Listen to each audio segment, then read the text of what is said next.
nous nous retrouvons aujourd'hui comme dans chaque vendredi dans notre émission Le Vendredi c'est Utopie pour une nouvelle interview. C'est une occasion inhabituelle car nous allons faire cette présentation à l'issue d'un projet en rapport avec notre enseignement d'exploration littérature et société qui consiste à faire un lien entre la littérature et la vie quotidienne. Nous accueillons une invitée très spéciale qui a accepté de répondre à nos questions. Tout le monde la connaît, vous allez enfin l'entendre parler de la fameuse utopie qu'elle a eu la chance de visiter. Bonjour, c'est vraiment un honneur de venir sur votre plateau. J'ai conscience de la chance que j'ai eue, j'ai beaucoup apprécié vivre pendant ces quelques mois et je suis disposée à répondre à toutes vos questions. Tout le plaisir pour moi. Tout d'abord, parlez-nous un peu de l'auteur. L'auteur de Nouvelles de nulle part est l'anglais William Morris. C'était un artiste, écrivain et éditeur né en 1834 et mort en 1896.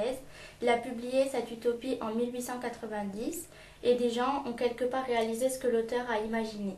Une question que tout le monde se pose. Comment êtes-vous parvenu à entrer dans ce monde ?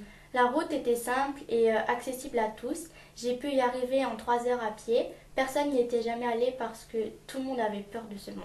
Ah, d'accord. Nous pensions qu'il fallait traverser beaucoup de lieux pour y arriver. Quel ressenti avez-vous eu lors de la visite de ce monde ?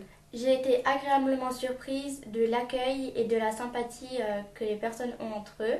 Il y avait une paix qui régnait parce qu'il n'y avait pas de gouvernement, donc pas de magistrat civil ni de chef d'État.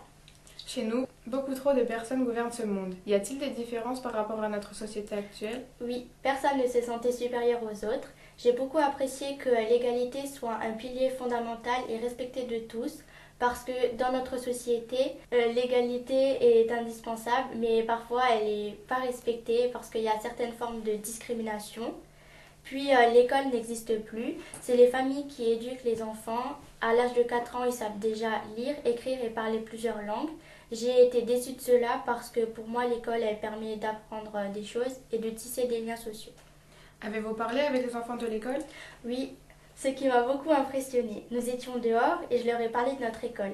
Ils m'ont regardé très bizarrement et ils m'ont dit « Hein, c'est quoi l'école ?» Je leur ai expliqué le fonctionnement.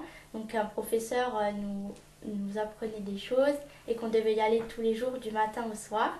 Mais ils ne comprenaient pas. Ils m'ont demandé ce qu'on y faisait et ils m'ont répondu que ça devait être très ennuyant.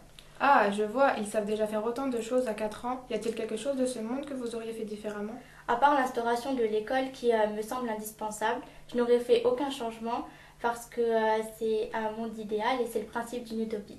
Enfin, comment vous est venue l'idée de visiter ce monde imaginaire ? Je suis attristée que cette émission touche déjà à sa fin.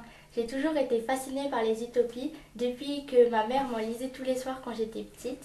Je me mettais à la place des personnages et je me les imaginais en vrai. Et c'est un rêve qui maintenant est devenu réalité. Avez-vous toujours des contacts avec des personnes de ce monde ? Oui, il y a une dame de mon âge qui m'a accompagnée durant mon chemin. Elle m'a nourrie et elle m'a aussi donné un habitat. Nous vous remercions d'avoir accepté de participer à notre émission en espérant vous revoir bientôt et nous remercions également nos auditeurs toujours présents et nombreux à chaque fois.